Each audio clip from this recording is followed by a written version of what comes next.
I always, whenever I like hear about the military and folks who are in it, I always ask them like, how did you deprogram?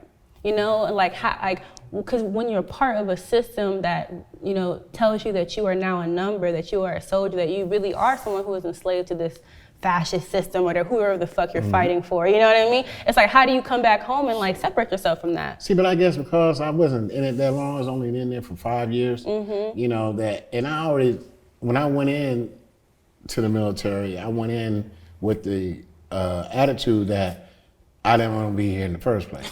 Yes. I just didn't, at the time, to be honest with you, the only reason why I went into the military is because I didn't feel like I was done with high school and I didn't want to go back to school. And I got a good job in the military, and plus it was the Air Force and stuff, and they don't do nothing. They don't do nothing. I'll tell you that, honestly. If you ever seen kids go to the military, go to the Air Force. Because they don't do nothing, you know. Look into my eyes and describe what you see. Okay. See lots of amazing melanin.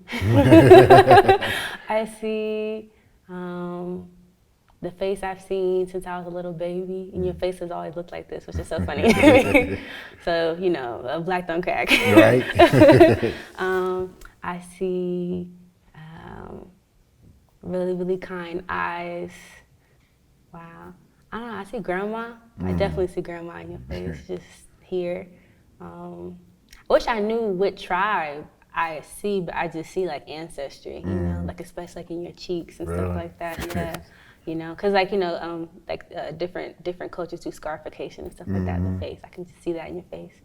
I've always thought about doing that Ancestry.com just to see, you know, exactly where we can track back our ancestors to see exactly where we came from. Yeah. Or so they say, but I don't know if that is actually as legitimate as they say. I mean, because it's like colonizers, so like it's a lot of genocide, so I mean, I feel like they're only gonna have so much DNA evidence. Yeah. But I definitely see the ancestry. My mom did hers, so I think I have Nigerian from my dad's side, so maybe you have some too. Yeah. You got some too. Yeah, I would think so. I would think so. Wait, when you think about the first time we met, what do you remember feeling? Just love. It was something special about you from the beginning when you was young. You know, all the nicknames I used to give you with the baby hurricane and all that stuff. It was just amazing, and I could see how you as a person was the creativity, the things that I could see that you can come up with just off the spur of the moment. Thank you. That's how I feel. I didn't know you gave me the nickname Baby Hurricane. Oh yeah, that was me. That's so funny. Yeah, that was me. Yeah. So oh my gosh. I just went from there. What have you learned about me in the past year that surprised you?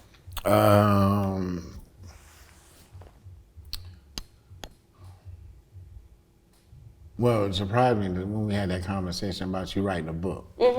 You took a subject that no one's talking about and made it an issue, you know, and brought it to the forefront. And opened their eyes. You've opened my eyes about a lot of things too, about the gay community and stuff like that. Yeah. You know. Were you surprised, or did you know I was queer? I did and I didn't. Okay. You know, because the last time you brought some guy down here, you know, so that kind of threw me off. But your girlfriend that you're with right now and stuff like that, I didn't actually. I thought y'all were just friends, to be honest with you, and stuff like that. But when you told me about it and stuff like that, I was like, okay.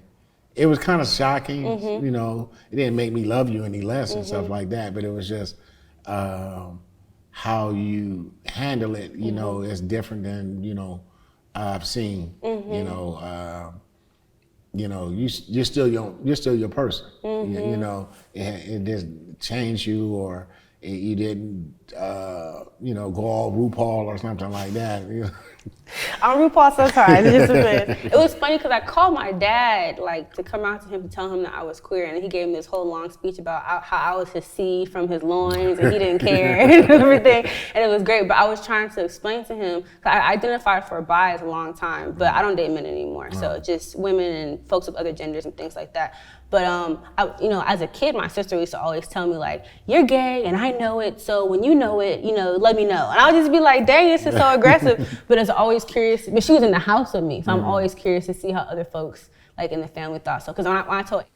Was like, I knew, but I'm so happy because I always wanted a gay cousin, so here we are. And I never used the term gay, but everyone was like, well, bi doesn't exist, so we're just gonna call you gay. Right. But I understood that was still accepting, and I appreciated that as opposed to like being kicked out the house or something like that. Oh, so, yeah. You know what I mean? We ain't got nothing but love for you. Which experiences do you think have shaped my understanding of identity the most, and why?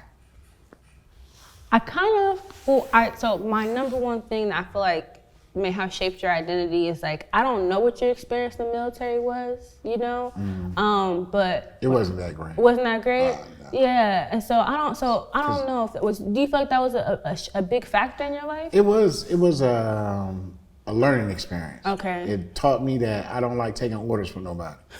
Yeah. That's the main thing the military taught me. Yeah. Is that I do not like taking orders. That's the reason why my goal was to open my own business, because I want to be my own boss. I always wanted to be that person that, I never wanted to be underneath nobody's thumb telling me when I can come to work, when I can get off, how much money I can make, when I can make it, when I can come in. It's just so many restrictions when you work for somebody. There's two people in life. You're either gonna be a slave or you're gonna be an owner, right? And when I say slave, I don't mean slave in the sense that back in slavery days. I mean the sense of, you being subject to other people telling you when you can come to, what your limitations are. Yeah. Telling you, okay, you gotta go, you can go to lunch at this time, or I got an emergency and I need to take off. And you get penalized for that. Yeah. It's a part of society, but people look as if that, work takes precedence over your normal life. When work is actually a part of my life. Yeah. You can't separate the two, but you can't, because you need to work somehow to live. Money is the root of everything. You can't really do anything in this world today without money. You can't take it with you. Yeah. I would rather give it to you all. Yeah. I enjoy it for the time that I'm here, but I want to leave enough for y'all to go out and y'all do y'all thing. But build on that. Yeah. Don't just, okay, Uncle left us $10 billion. We just gonna party it up. I'm gonna get me a plane, a boat. No, take that money and help others less fortunate than yourselves. Yeah. Okay. What scares you the most these days that you haven't shared with me yet?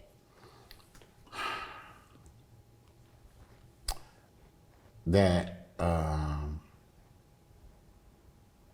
the thing that scares me the most is death. It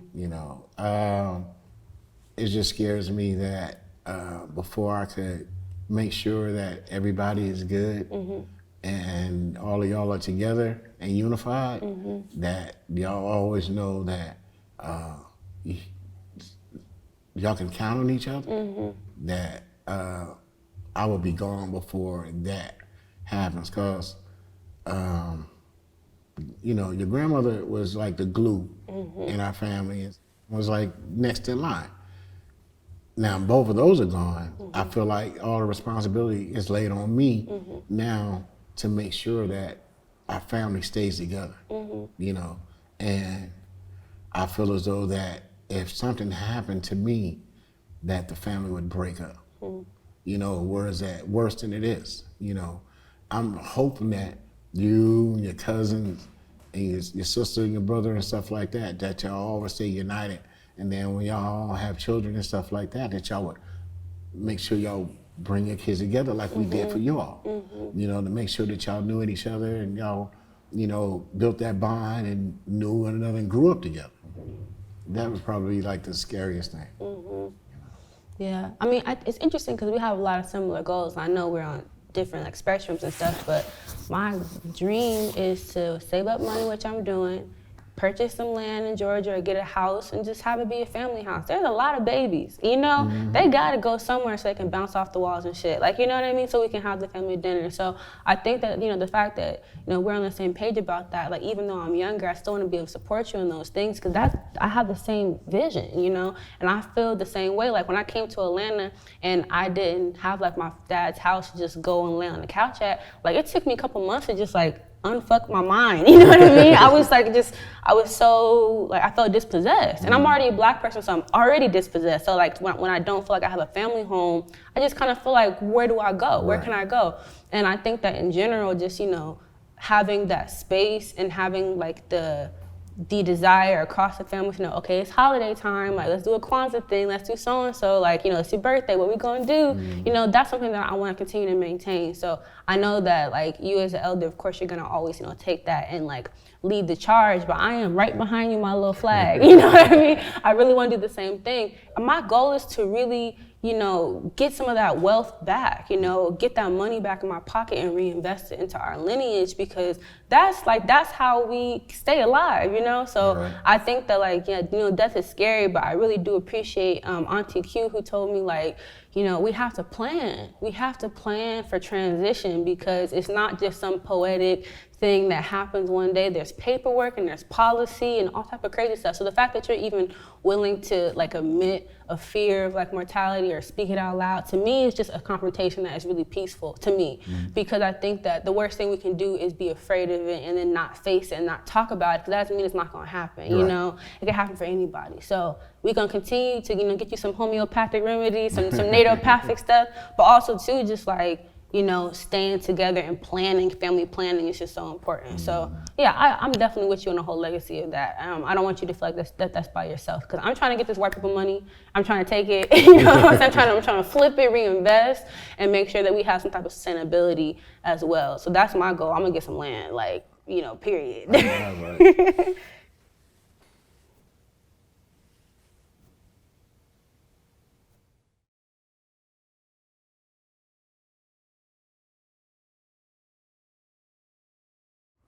Hey, so if that video moved you, if you dug it, if you want to see more of them, be sure to subscribe and hit the notification button so we can keep you updated about our weekly releases. Thanks a lot. Thanks for joining.